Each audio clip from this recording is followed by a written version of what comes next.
Welcome to blue print study channel.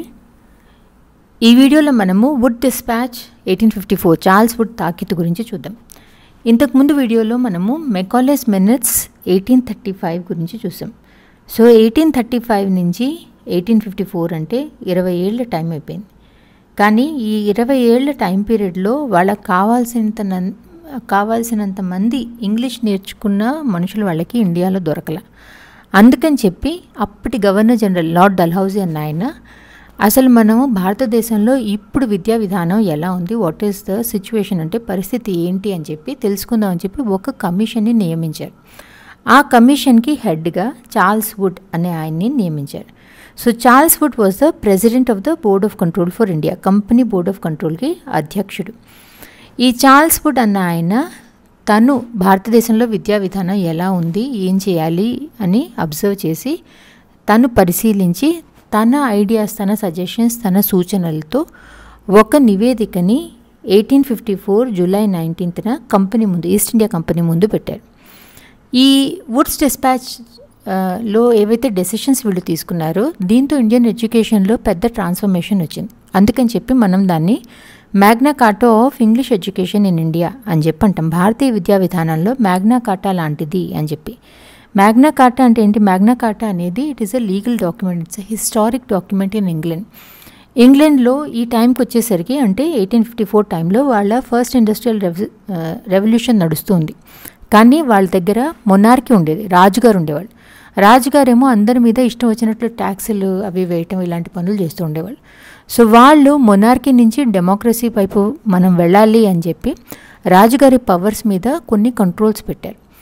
ఆ controls ఏంటి అన్నది ఒక డాక్యుమెంట్లో వాళ్ళు రాసుకున్నారు. దాన్నే వాళ్ళు మ్యాగ్నా కార్టా అని చెప్పి అన్నారు. సో మ్యాగ్నా కార్టా రాసుకున్న తర్వాత వాళ్ళు మెల్లిగా మొనార్కీ నుంచి డెమోక్రసీ వైపు వెళ్ళేందుకు ఒక పెద్ద షిఫ్ట్ వచ్చిందనమాట. అలానే మన వుడ్ డిస్పాచ్ 1854 అనేది కూడా ఇండియన్ ఎడ్యుకేషన్ సిస్టంలో పెద్ద షిఫ్ట్ వచ్చేందుకు హెల్ప్ చేసింది. అందుకని చెప్పి దాన్ని మనము Magna కార్టా of English education in India అని చెప్పి అంటాం. సో మనకు వచ్చే క్వశ్చన్స్లో వుడ్స్ డిస్పాచ్ రెజల్యూషన్ని ఎప్పుడు పాస్ చేశారని అడగచ్చు, ఏ రెజల్యూషన్ని మనము మ్యాగ్నా కార్టాతో పోలుస్తామని అడగచ్చు, దీన్ని అసలు సబ్మిట్ చేసింది ఎవరు, తయారు చేసింది ఎవరు, హూ ఇస్ ద ఆథర్ అని అడగచ్చు, ఆర్ చార్ల్స్ వుడ్ అన్న ఆయన భారతదేశానికి ఏ పోస్ట్లో వచ్చాడని కూడా అడగచ్చు. ఈ ఇంట్రడక్షన్ని బేస్ చేసుకుని మళ్ళీ 2 క్వశ్చన్స్ అడగచ్చు ఎగ్జామ్లో. 1854లో వుడ్ డిస్పాచ్ని ఎవరు జారీ చేశారు? Who issued the Woods dispatch of 1854 అన్నప్పుడు sir Charles Wood. Sir Charles Wood is the option C is the answer. Question number 2, British ఇండియాలో విద్యా సంస్కరణకు సంబంధించిన దృష్టికోణంలో ఏ డాక్యుమెంట్ మ్యాగ్నా కార్టాతో పోల్చబడింది? Which document was compared to the Magna Carta in terms of its significance for education reform in British India అన్నప్పుడు the Wood dispatch, option D is the answer. ఈ టాపిక్ మీరు ఎక్కడి నుంచి చదవచ్చు? ఇంగ్లీష్ మీడియం వాళ్ళకేమో నేను ఒక 10 days బ్యాక్ టెలిగ్రామ్ ఛానల్లో ఒక PDF వేశాను, ఐ థింక్ ఇగ్నో వాళ్ళది, అందులోంచి చదవచ్చు. తెలుగు మీడియం పిల్లలు తెలుగు అకాడమీ పుస్తకంలో అన్నా చదవండి. తెలుగు అకాడమీ పుస్తకం మీ దగ్గర లేకపోతే తెలంగాణ గవర్నమెంట్, ఆంధ్ర గవర్నమెంట్ వాళ్ళ DED బుక్స్ ఉన్నాయి, అందులో కంటెంపరీ ఇండియా తీస్తే మీరు తెలుగు అకాడమీలో ఏముందో అదే సేమ్ మీకు DED వాళ్ళ మెటీరియల్లో కూడా ఉంది. ఈ DED వాళ్ళ మెటీరియల్ ఫ్రీ కాబట్టి అందులోంచి మీరు చదవచ్చు. దీని PDF నేను టెలిగ్రామ్ ఛానల్లో షేర్ చేస్తాను. 1757 నుంచి 1947 వరకు ఉన్న ఎడ్యుకేషన్ సిస్టమ్, భారతదేశంలోని విద్యా విధానాన్ని మనము వలస విద్యా విధానం, కొలోనియల్ ఎడ్యుకేషన్ అని చెప్పి అంటాం. దీన్ని మళ్ళా మనము 2 పార్ట్స్లో స్టడీ చేస్తాం. 1757 నుంచి 1858 వరకు, మళ్ళా 1858 నుంచి ఇండిపెండెన్స్ వచ్చే వరకు. ఓకే, 1858 అని ఎందుకు తీసుకున్నాం? 1857లో మనకి రివోల్ట్ జరిగిందంటే ఫస్ట్ వార్ ఆఫ్ ఇండిపెండెన్స్ జరిగింది. సో ఈ ఫస్ట్ వార్ ఆఫ్ ఇండిపెండెన్స్ జరిగినప్పుడు మనము ఈస్ట్ ఇండియా చేతుల్లో ఉన్నాం. ఈ రివోల్ట్ జరిగిన తర్వాత ఈస్ట్ ఇండియా కంపెనీని వెనక్కి పిలిపించేసి ఇండియా కాలనీ అనేది డైరెక్ట్గా క్రౌన్ కిందకి, అంటే క్వీన్ చేతుల్లోకి వెళ్ళిపోయింది. సో అక్కడి నుంచి మనకి 1858 నుంచి ఉన్నది మనకి direct weaver under the British government. Charles Wood తాకీదు తాకీదు అంటే లెటర్ అని చెప్పి అర్థం. చార్ల్స్ వుడ్ తాకీదులోని ముఖ్య అంశాలు ఏంటన్నది చూద్దాము. అంటే హైలైట్స్ కానీ ఫీచర్స్ ఆఫ్ వుడ్ డిస్పాచ్ 1854. ఇందులో అన్నిటికంటే ఫస్ట్ వచ్చేది భారతీయ విద్యా బాధ్యత. అప్పటి వరకు మిషనరీస్ కానీ ఈస్ట్ ఇండియా కంపెనీ చేతుల్లో ఉండేది.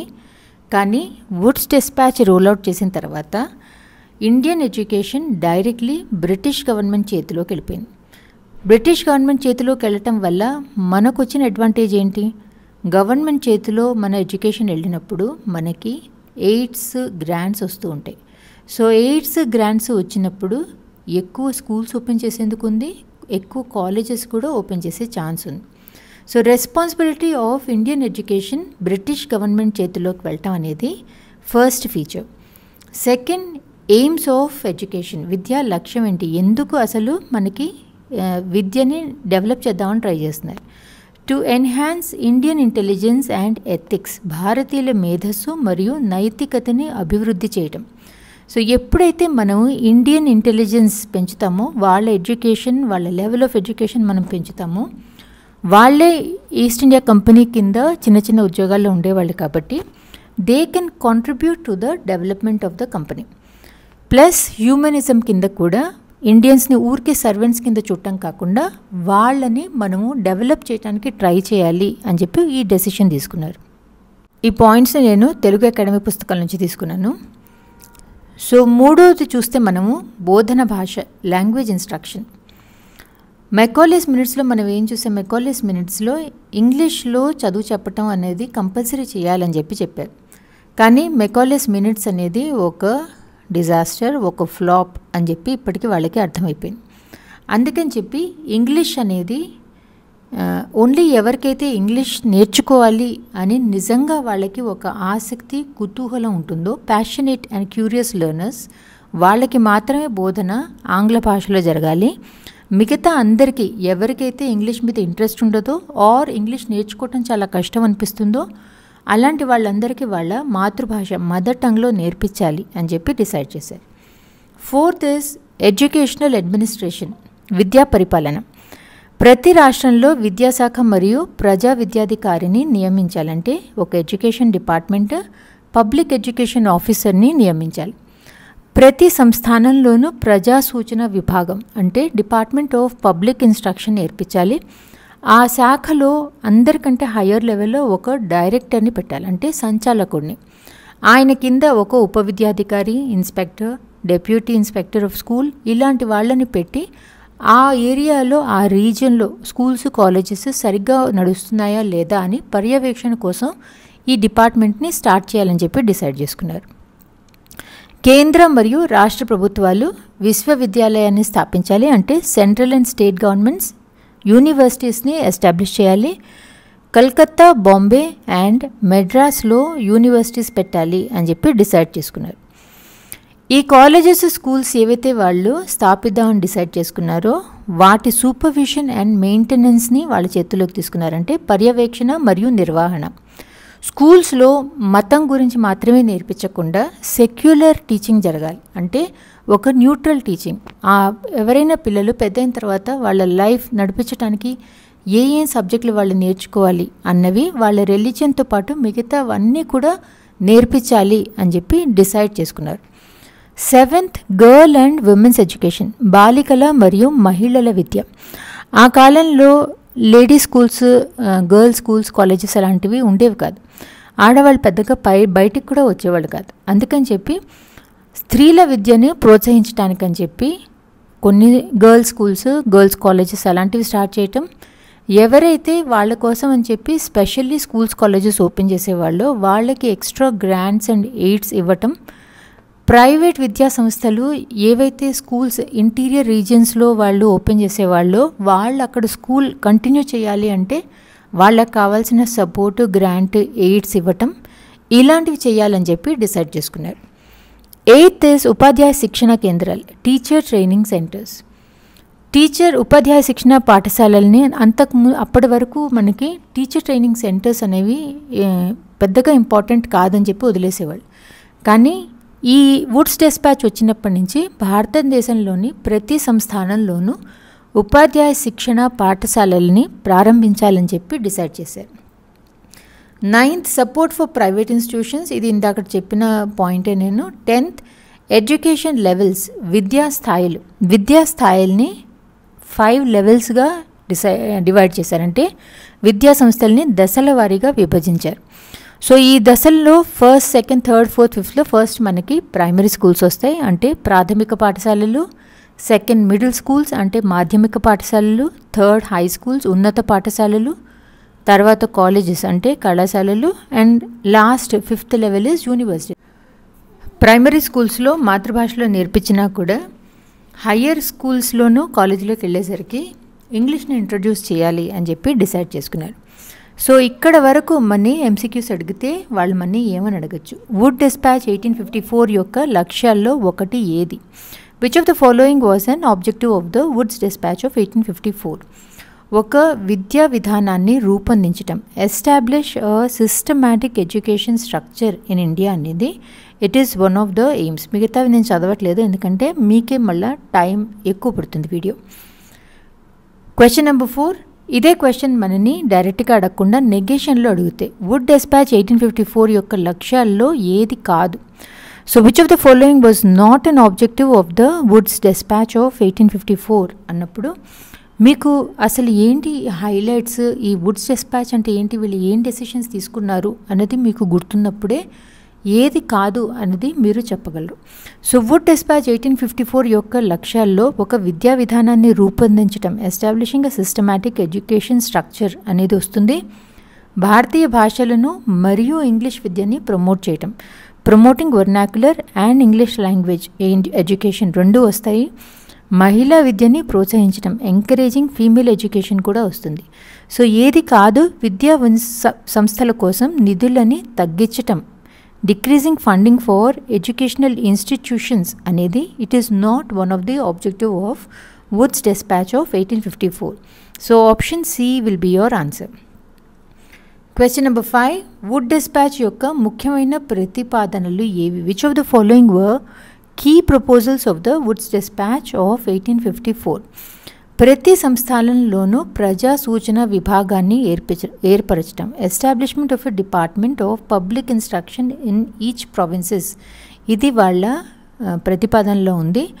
ఉన్నత పాఠశాలలు, కళాశాలల్లో భారతీయ భాషలను బోధన భాషగా వాడాలి అన్నది కరెక్ట్ కాదు. ఎందుకంటే ప్రైమరీ స్కూల్స్లో ఏమో మాతృభాషలు వాడండి, కానీ హయ్యర్ క్లాసెస్కి వచ్చే కొద్దీ ఇంగ్లీష్ని ఇంట్రడ్యూస్ చేయాల్సిందే అని చెప్పి డిసైడ్ చేసుకున్నారు. విద్యార్థులకు ఉపకార వేతనాలను మరియు పాఠశాలలకు ఇతర పథకాలను అందించటం, provision of grants and subsidies for schools and colleges అన్నది వాళ్ళు తీసుకున్న డెసిషన్. ఉపాధ్యాయ శిక్షణని అమలు చేయటం, implementation of teacher training programmes కూడా చేశారు.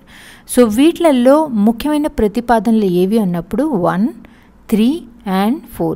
1, 3 and 4 అన్నప్పుడు option C will be your answer. So Wood's dispatch వాళ్ళ ప్రపోజల్స్ ప్రకారమే మనకి కలకత్తా, బాంబే, చెన్నై, మెడ్రాస్ ఈ 3 చోట్ల కూడా మనకి యూనివర్సిటీస్ అంటే విశ్వవిద్యాలయాలు స్థాపించారు. అంటే లండన్ యూనివర్సిటీని మనకి ఒక మోడల్ లాగా తీసుకుని దాన్ని బేస్ చేసుకుని ఈ 3 యూనివర్సిటీస్ని వీళ్ళు స్థాపించారు. సో ఏ డెసిషన్స్ వాళ్ళు అందులో తీసుకున్నారో అవన్నీ కూడా వీళ్ళు అమల్లోకి తీసుకొచ్చారు. ఇంతకుముందు చదివినవే ఇవన్నీ కూడా, అందుకని నేను మళ్ళా చదవట్లేదు.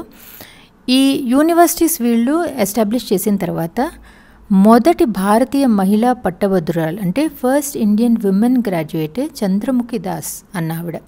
She was the first Indian women graduate.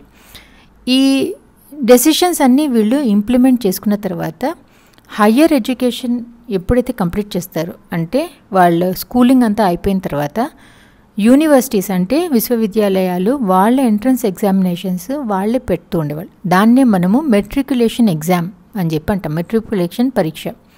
విద్యా పన్ను కూడా ఇక్కడి నుంచి స్టార్ట్ అయిందంటే 1871 నుంచి విద్యాశాఖ నిర్వహణ బాధ్యత రాష్ట్ర ప్రభుత్వాలకి అప్పగించారు.